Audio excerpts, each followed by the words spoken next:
أعوذ بالله السميع العليم من الشيطان الرجيم من همزه ونفخه ونفخه بسم الله الرحمن الرحيم بلى قد جاءتك آياتي فكذبت بها واستكبرت وكنت من الكافرين ويوم القيامة ترى الذين كذبوا على الله وجوههم مسودة أليس في جهنم مثوى للمتكبرين وينجي الله الذين اتقوا بمفازتهم لا يمسهم السوء ولا هم يحزنون الله خالق كل شيء وهو على كل شيء وكيل سبحان ربك رب العزة عما يصفون وسلام على المرسلين والحمد لله رب العالمين۔ محترم معزز سامعین کرام، عزت مآب میری بہنوں اور بیٹیوں، یہ جو آیات مبارکہ آج خطبے میں نے آپ کے سامنے تلاوت کی ہیں، ان سے پہلے کی آیات مبارکہ کے حوالے سے دو تین خطبات میں آپ بات سن چکے ہیں۔ خلاصہ کلام یہ ہے کہ اللہ رب العزت نے اس بات سے خبردار فرمایا ہے، وہ بات جو ایک مشرک اور ایک کافر اور ایک منحرف قیامت کے دن اللہ رب العزت کے سامنے اپنی معذرت یا اپنا عذر پیش کرے گا۔ پہلے تو وہ یہ کہے گا کہ بہت افسوس کی بات ہے، آج آنکھیں کھلی ہیں، میں نے اللہ کے بارے میں بہت کوتاہی کی، اللہ کی اطاعت کی بجائے میں نے اللہ کی نافرمانی کی۔ پھر یہ بھی کہتا ہے کاش کہ اگر مجھے اللہ ہدایت دیتا تو میں ہدایت پا جاتا، میں تو گمراہی میں ہی مبتلا رہا۔ بلکہ وہ یہ بھی کہے گا کہ کاش مجھے واپس لے جایا جائے دنیا میں، اور دنیا میں جا کے میں اللہ کا نیک بندہ، محسن آدمی، بہت ہی پرہیزگار بن کے اپنی زندگی گزاروں گا۔ یہ عذر اور یہ معذرت خواہانہ اس کی باتیں جو قیامت کے دن انسان کہے گا، اس علام الغیوب ذات نے پہلے سے انسان کو خبردار کر دیا ہے کہ یوں ہونا ہے۔ یہ لوگ یہ کہیں گے۔ اللہ سبحانہ و تعالیٰ نے اس کے جواب میں جو بات فرمائی ہے وہ یہ بلا قد جاءتک آیاتی فکذبت بها واستکبرت وکنت من الکافرین۔ بلا، بلکہ ایسے نہیں جس طرح تم کہتے ہو، تم سمجھتے ہو، بلکہ حقیقت یہ ہے کہ تیرے پاس میری آیات آئیں، تو نے ان کو جھٹلایا اور تو کافر ہو گیا، تکذیب پہ اتر آیا۔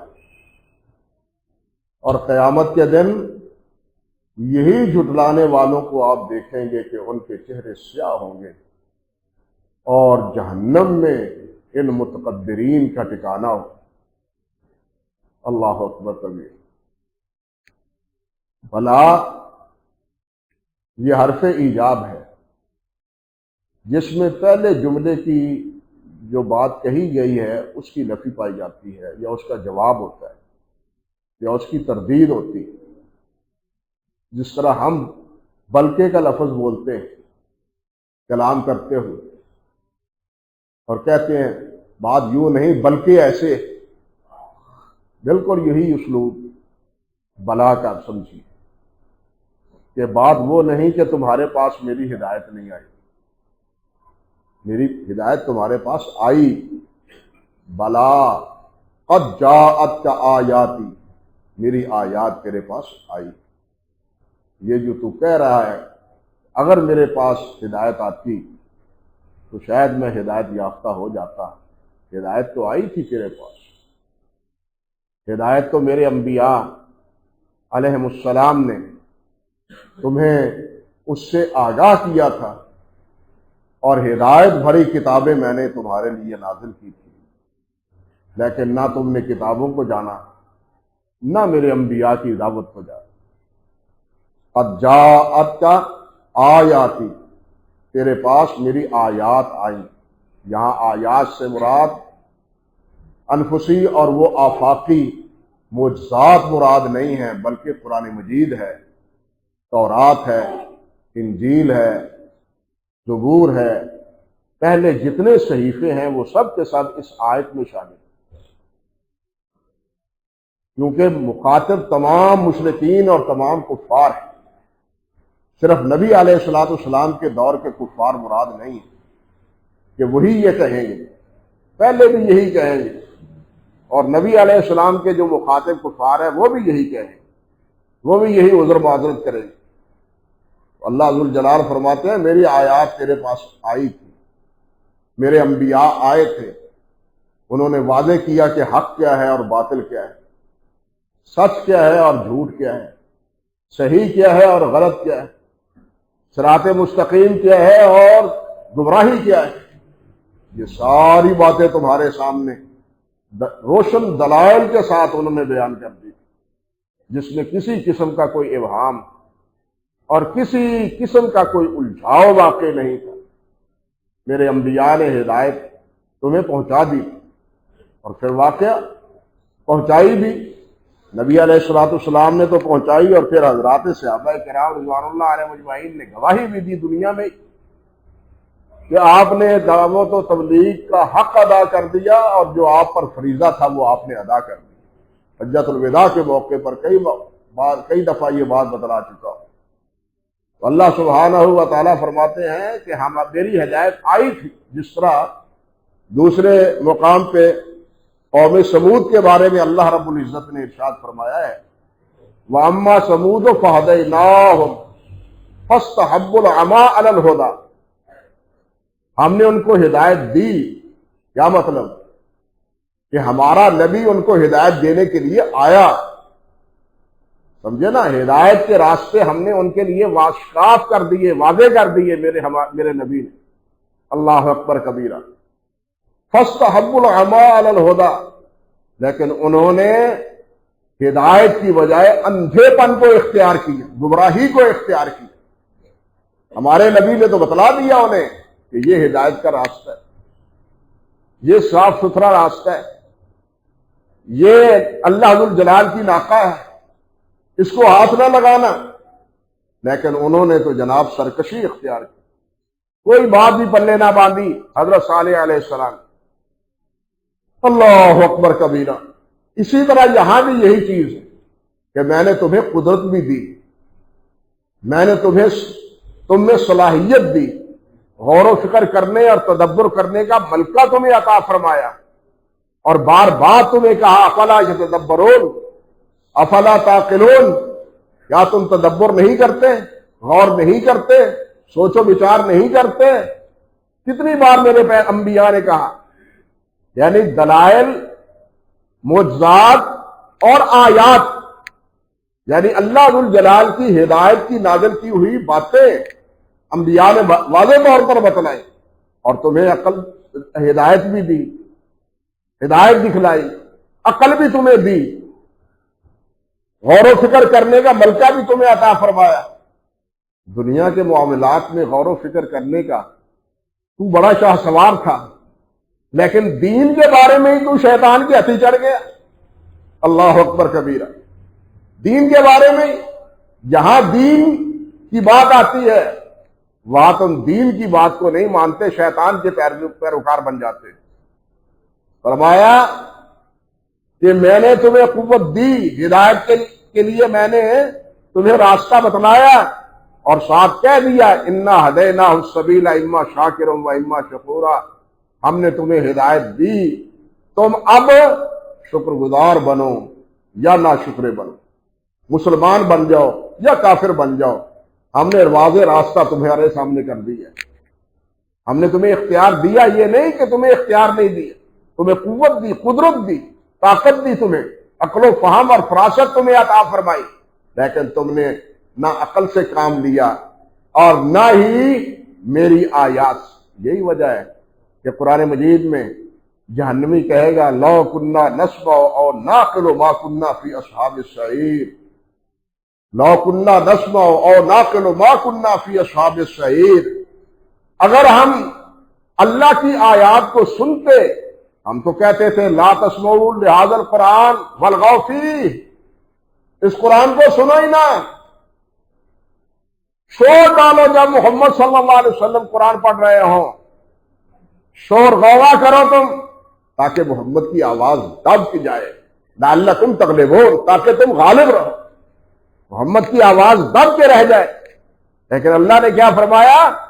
یا ایھا الذین آمنوا استجیبوا اذا قرئ القرآن فاستمعوا له وانصتوا لعلکم ترحمون، کہ جب قرآن پڑھا جائے تو سنو، خاموشی اختیار کرو، شور و غوغا نہ کرو، لعلکم ترحمون، تاکہ تم پر رحمت کی جائے۔ یعنی فرق دونوں میں دیکھیے، ادھر ارادہ کیا ہے، ادھر مشن کیا ہے، غلبے کا، کہ ہم غلبہ پائیں، ادھر مشن کیا ہے کہ تم پر رحمت ہو جائے، اللہ تعالیٰ کی، اللہ کی تم پر رحمت ہو جائے، قرآن سن کے تم کو ہدایت نصیب ہو جائے، صراط مستقیم تمہیں حاصل ہو جائے۔ لیکن تم نے قرآن مجید کو بھی نہیں سنا اور عقل سے بھی کوئی کام نہیں لیا۔ میں نے تو تمہیں موقع دیا تھا، قدرت اور طاقت بھی تمہیں دی تھی، لیکن تم نے کوئی بات نہ مانی۔ اللہ فرماتے ہیں اللہ اکبر فکذبت بہا، تو نے اس کی تکذیب کر دی، میری آیات کو جھٹلا دیا، حتیٰ کہ یہاں تک کہہ دیا کہ اللہ نے کوئی چیز نازل ہی نہیں کی۔ کفار یہی کہتے تھے، یعنی تم نے تکذیب یہاں تک کر ڈالی کہ اللہ نے کوئی چیز نازل ہی نہیں کی۔ اللہ فرماتے ہیں وَاسْتَكْبَرْتَ، اور تکبر کیا تم نے، بڑا بنا، تم اپنے آپ میں بڑا بنا، حالانکہ تو بڑا تھا نہیں۔ اللہ اکبر۔ علامہ راغب نے کہا ہے رحمت اللہ علیہ نے، استکبار کے معنی ہوتا ہے جو آدمی جھوٹا موٹا اپنے آپ کو بلند سمجھے، دماغ اس کا جب خراب ہو جاتا ہے تو پھر اپنے آپ کو بہت اونچا سمجھتا ہے، بہت بلند تر سمجھتا ہے، اور دوسروں کو ہیچ اور دوسروں کو کمزور جانتا ہے۔ تو یہاں بھی اللہ ذو الجلال نے یہی فرمایا، تم نے تکبر کیا، حتیٰ کہ وہ کہتے تھے محمد کا کیا ہے، یہ کیوں قرآن ہمیں سناتا ہے صلی اللہ علیہ وسلم، ہم نہیں سنتے محمد کا قرآن، ہم سننے کے لیے تیار نہیں ہیں۔ کیوں؟ یہ تو یتیم کے گھر پیدا ہوا، یتیم ہے، اس کا تو باپ ہی کوئی نہیں ہے۔ اگر قرآن نازل ہونا ہوتا تو کسی امیر کے گھر، کسی صاحب مال اور جائیداد کے گھر قرآن نازل ہوتا۔ لولا انزل هذا القرآن على رجل من القريتين عظیم، اس کے اوپر نازل ہونا تھا قرآن مجید۔ یہ پھپتیاں کستے تھے اور اپنے آپ کو بڑا سمجھتے تھے اور اپنے ہم نواؤں کو بھی بڑا سمجھتے تھے۔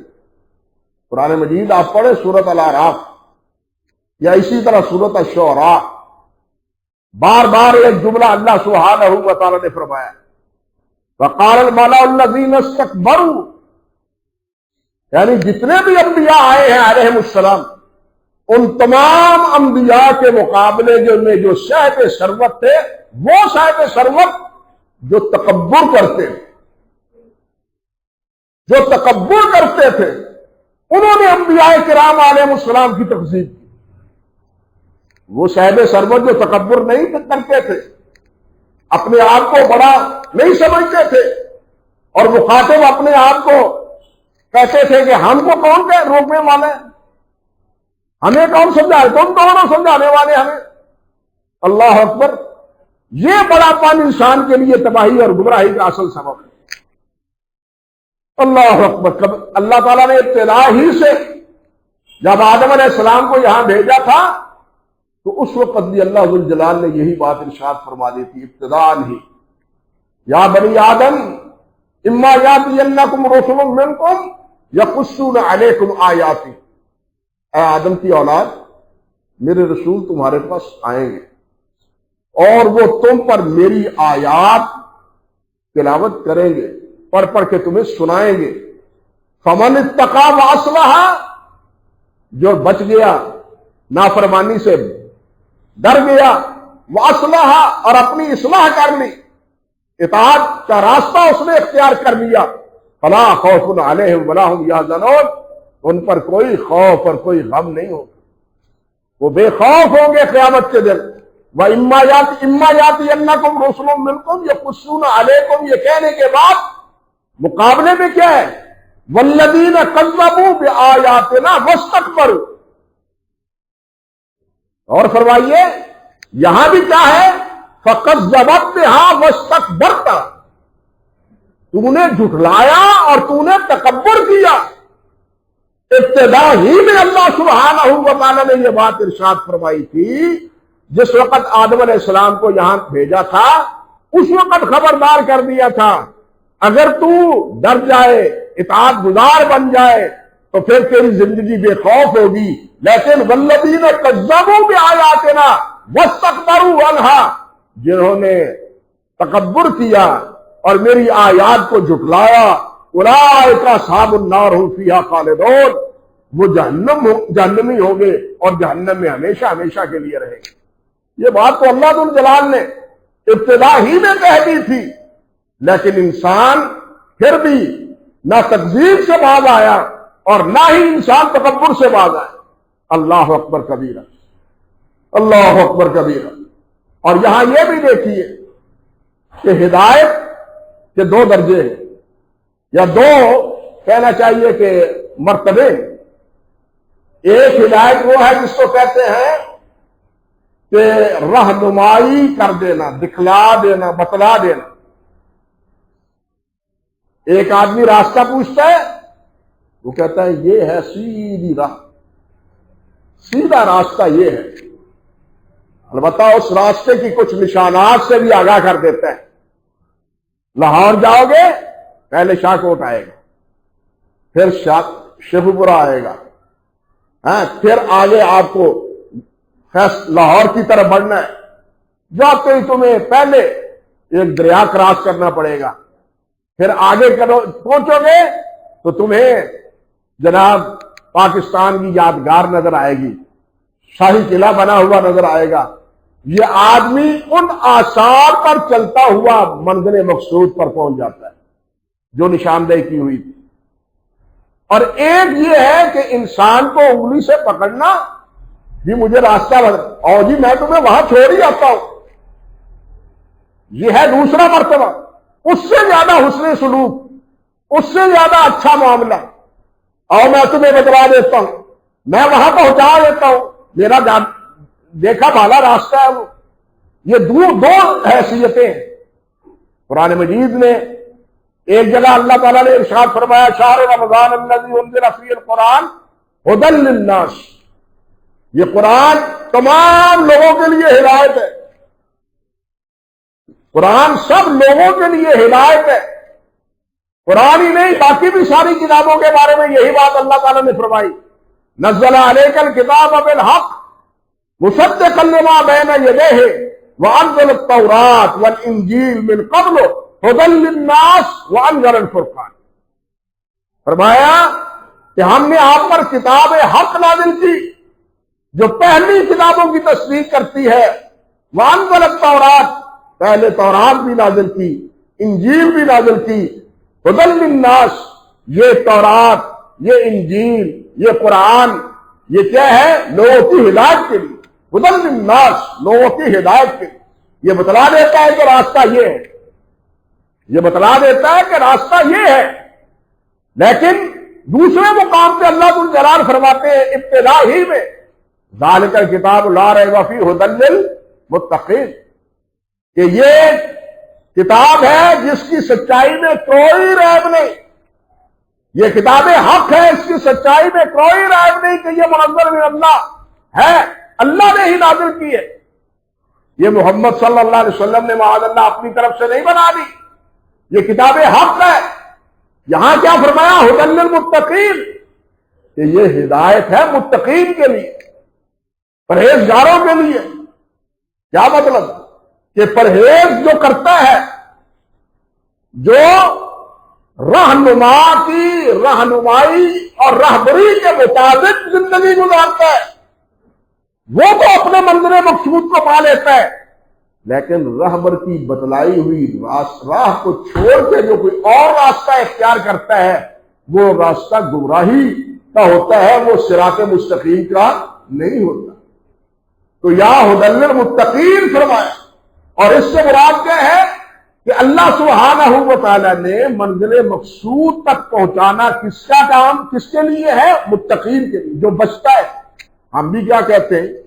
ہم بھی کہتے ہیں کہ بھائی پرہیز علاج سے بہتر، پرہیز ڈاکٹر دوائی بھی دے، پرہیز مریض نہ کرے تو دوائی مؤثر نہیں ہوتی۔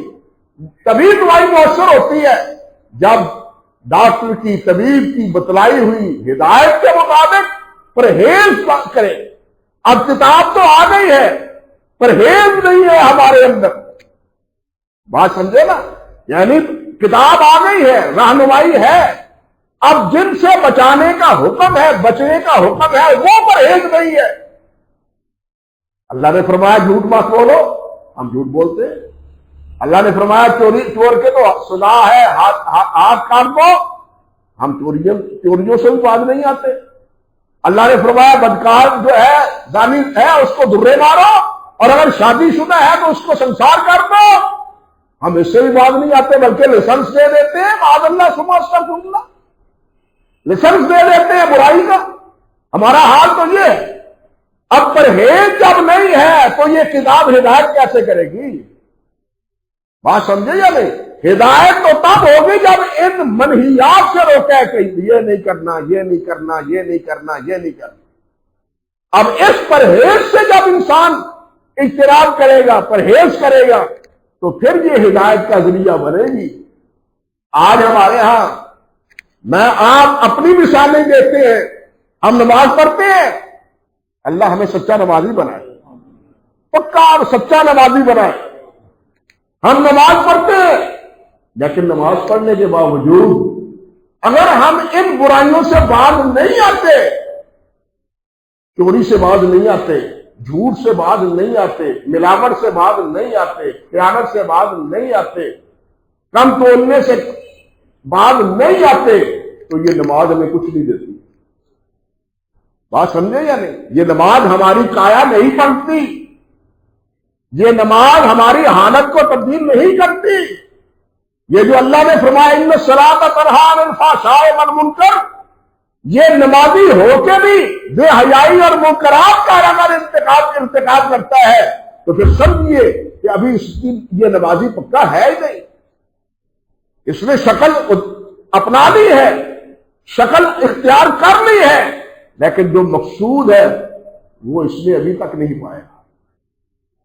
جس طرح یہ مثال ہے، بالکل اسی طرح قرآن مجید یا صحائف انبیاء کو سمجھے کہ اللہ ذو الجلال نے تو یہ صحیفے اور یہ کتابیں نازل فرمائی، اس میں ہدایت کی ساری باتیں بتلا دی، حتیٰ کہ نبی علیہ الصلوۃ والسلام نے تو یہاں تک ارشاد فرمایا کہ ترکتکم علی الملۃ البیضاء لیلھا کنہارھا، فرمایا میں تمہیں روشن ملت دے کے جا رہا ہوں، روشن دین دے کے جا رہا ہوں، جس کی رات بھی دن کی طرح روشن، جس میں کوئی الجھاؤ نہیں، جس میں کوئی مقبسہ نہیں، جس میں کوئی اشکال نہیں، صاف ستھرا ہے، صاف سیدھا ہے۔ اور ساتھ یہ بھی فرما دیا نبی علیہ الصلوۃ والسلام نے، اللہ اکبر کبیرہ، ان الحلال بین والحرام بین، حلال واضح ہے، حرام واضح ہے، بات سمجھ لیں، ان الحلال بین والحرام بین، یہ حلال ہے یہ حرام ہے، صاف صاف بتلا دیا اللہ نے بھی، اللہ کے رسول صلی اللہ علیہ وسلم نے بھی۔ وبینہما مشتبہات، کچھ چیزیں ایسی ہیں یہ جائز ہے، ناجائز ہے، حلال ہے، حرام ہے، کیا ہے، مشتبہات ہے، فیصلہ نہیں ہے واضح طور پر، خبردار تو ہے لیکن دو ٹوک فیصلہ کہ یہ حرام ہے یہ حلال ہے یہ نہیں ہے۔ وہاں کیا فرمایا، فاجتنبوا الشبہات، پھر شبہات سے بچ جاؤ، پھر وہاں شبہات سے بچ جاؤ، جس میں تمہیں شبہ پڑ جائے وہ شبہ چھوڑ دو۔ بات سمجھے یا نہیں؟ یعنی ایک بات وہ ہے جو بالکل قطعی ہے، حلال ہے، ایک وہ ہے جو قطعی ہے، حرام ہے، اس کا تو بالکل اس کے قریب بھی نہ جاؤ، لیکن ایک وہ ہے کریں یا نہ کریں، اسے کرنے کی گنجائش ہے یا نہیں ہے۔ جب یہ کیفیت ہو تو پھر اس مسئلے کے بھی قریب نہ جاؤ، فاتقوا الشبہات، شبہات سے بھی بچو، یعنی ہر صورت نبی علیہ الصلوۃ والسلام نے واضح فرما دی ہے، کسی چیز کا ابہام نہیں چھوڑا کہ ہم کیا کریں، ایسی صورت میں کیا کریں، ایسی صورت میں پرہیزگاری، فاتقوا اللہ ما استطعتم، جو اللہ ذوالجلال نے فرمایا ہے کہ جس طرح ہو سکتا ہے تم اللہ ذوالجلال کی نافرمانی سے بچ سکتے، جتنا ہو سکتا ہے اللہ ذوالجلال کی نافرمانی سے بچنے کی کوشش کرو۔ اللہ اکبر کبیرہ۔ دوسری بات یہ ہے کہ اللہ رب العزت نے ذکر قرآن پاک کے بارے میں ایک جگہ سورہ قاف میں یہ بات ارشاد فرمائی ہے، ان فی ذلک لذکری لمن کان لہ قلب او القی السمع وهو شہید، کہ یہ نصیحت ہے، اس میں نصیحت ہے اس قرآن میں، لمن کان لہ قلب، کس کے لیے، جس کا یہ دل بیدار ہے، جس کے سینے میں دل زندہ ہے، دل مردہ نہیں ہے، مردار کھا کھا کے، حرام کھا کھا کے، جس کے لیے مردہ دل نہیں ہے، حلال زندہ دل ہے، اور قسم وہو شہید، یا اللہ کا کیا پیغام ہے، یعنی اپنے کانوں کو جھکا لیا کس کے سامنے، اللہ کے پیغام کے سامنے، اللہ کے پیغام کے سامنے، اللہ کا کیا فرمان، ہمارا کیا کام ہے، ہم کیا کہتے ہیں، اننا سمعنا منادیا ینادی للایمان ان آمنوا بربکم فآمنا۔ سورہ بقرہ کے اختتام پر کیا فرمایا، وقالوا سمعنا واطعنا، کہ جو مومن ہے، میرا نبی ہے، جو ان کے ساتھ ایمان لانے والے ہیں، وہ کیا کہتے ہیں، سمعنا واطعنا، ہم نے سنا ہم اطاعت کریں گے، ہم تک اللہ کی بات پہنچ گئی، اللہ کا فرمان پہنچ گیا، ہم اطاعت کریں گے۔ اور جو مومن ہیں وہ کیا کہتے ہیں، وہ یہ بھی کہتے ہیں ربنا اننا سمعنا منادیا ینادی للایمان، یا اللہ ہم نے تیرا بلاوا، تیری پکار، تیری طرف بلانے والے کی آواز کو سنا، وہ آواز دے رہا تھا کہ اللہ کی طرف آؤ، اللہ کی طرف پلٹ جاؤ، اللہ کی طرف رجوع کرو، سمعنا منادیا ینادی للایمان ان آمنوا بربکم، کہ اپنے رب کو مان لو، چھوڑ دو باقی سب کو، اپنے رب کو مان جس نے تمہیں پیدا کیا، آمنا، تو اللہ، اے اللہ ہم ایمان لے آئے، ہم نے آپ کو قبول کر لی کہ آپ ہمارے رب ہیں، آپ ہمارے کیا ہیں، رب ہیں۔ اللہ اکبر۔ حضرت عباس رضی اللہ تعالیٰ عنہ کی حدیث ہے صحیح مسلم میں کہ ذاق طعم الایمان لمن رضی باللہ، من قال من رضی باللہ باللہ من رضی باللہ ربا وبالاسلام دینا وبمحمد الرسول صلی اللہ علیہ وسلم، اس نے ایمان کا ذائقہ چکھ لیا، اس نے ایمان کی مٹھاس کو پا لیا، اس نے ایمان کا لطف اٹھا لیا، جس نے یہ کہا رضیت باللہ ربا، میں راضی ہو گیا کہ میرا اللہ میرا رب، میں اس پر راضی ہوں، میرا رب اللہ ہے، میرا معبود اللہ ہے، میرا پروردگار اللہ ہے، میری پرورش کرنے والا اللہ ہے، مجھے منزل مقصود تک پہنچانے والا اللہ ہے، میری مشکلات کو حل کرنے والا اللہ ہے۔ اس نے ایمان کا ذائقہ چکھ لیا۔ اور جس نے یہ کہا کہ میرا دین اسلام ہے، اسلام کا پابند ہوں میں، اور جس نے یہ کہہ دیا کہ میں محمد رسول اللہ کو اپنا رہنما اور ہادی مان لیا، فرمایا اس نے ایمان کا ذائقہ چکھ لیا۔ مگر وائے افسوس، ہمارے لیے ہادی آج نہ محمد رسول اللہ ہے، زبان سے ہے لیکن حقیقتاً نہیں ہے، نہ اسلام ہمارا دین رہا، نہ رب ہی ہمارا کیا ہے وہ ہمارا معبود رہا۔ یہ تین ہی چیزیں ہیں جس کے بارے میں قبر میں سوال کیا جائے گا، من ربکم وما دینکم ومن نبیکم، تمہارا رب کون ہے، تمہارا دین کون سا ہے، تمہارا نبی کون سا ہے۔ یہی تین سوالوں، اگر اس کا جواب آ گیا صحیح، اللہ کی توفیق سے، اللہ کی مہربانی سے بیڑا پار۔ لیکن ابھی سوچا کہ قبر میں یہ سوال کیوں ہے، بالخصوص امت مصطفی سے یہ سوال کیوں ہے؟ کیا ہمارا رسول اللہ کے علاوہ کوئی اور ہے؟ کوئی اور رسول ہے؟ پھر یہ ہمارا جب ایمان ہے تو پھر ہم سے یہ سوال کیوں ہے؟ اگر ہمارا رب اللہ ہے تو پھر ہم سے یہ سوال کیوں ہے؟ اگر ہمارا دین اسلام ہے تو ہم سے یہ سوال کیوں ہے؟ کبھی غور کیا کیوں سوال ہے ہمارا؟ اب یہ سوال اس لیے سوال ہے کہ ہم رب پر کانے نہیں ہیں، ہم اسلام پر کانے نہیں ہیں، ہم اسلام دین محمد رسول اللہ پر کانے نہیں ہیں۔ ہم نے ہدایت کے مرکز بھی اور بنا دیے، زندگی گزارنے کے اسالیب اور قانون اور ڈھانچے وہ بھی اور بنا لیے، اور رب بھی کسی اور کو سمجھ لے۔ پرورش کرنے والا، پروردہ، غریب نواز، یہ لفظ بولتے ہیں یا نہیں؟ غریب پرور، یہ کون بولتے، کن کے بارے میں بولتے ہیں؟ اللہ اکبر کبیرہ، انا للہ و انا، اس لیے کہ اس امت سے یہ پوچھا جائے گا، رضیت باللہ ربا وبالاسلام دینا وبمحمد النبی صلی اللہ علیہ وسلم۔ ان چیزوں پر راضی ہو جاؤ کہ ہم راضی ہیں اللہ پر، اسلام پر۔ اگر راضی ہے تو پھر ادھر ادھر جانے کی ضرورت نہیں ہے۔ ادھر ادھر وہی جاتا ہے جو اس پر راضی نہ ہو، جو اس پر راضی نہ ہو۔ آپ ایک دکان سے سودا لیتے ہیں، اس دکان کی دار کے امانت پر بھی راضی، اطمینان، اس کے سودے پر بھی اطمینان۔ آپ مجھے بتلائیں وہ دکان چھوڑ کے کسی دوسری دکان پر جاتے ہیں؟ آپ نہیں جاتے، اسی میں سودا لیتے ہیں۔ لیکن جب آپ کو پتا ہوتا ہے کہ یہاں سودا نہیں صحیح ملے گا، یہ دکاندار خیانت کرے گا، آپ اس کو چھوڑ دیں گے، دوسری دکان پر جائیں گے۔ لیکن مجھے بتلائیں کہ اللہ رب العزت کے علاوہ اور کوئی رازق ہے؟ اسلام کے علاوہ اور کوئی دین ہے؟ محمد صلی اللہ علیہ وسلم کے علاوہ اور کوئی رہنما اور مرشد ہے؟ نہیں ہے، نہیں ہے۔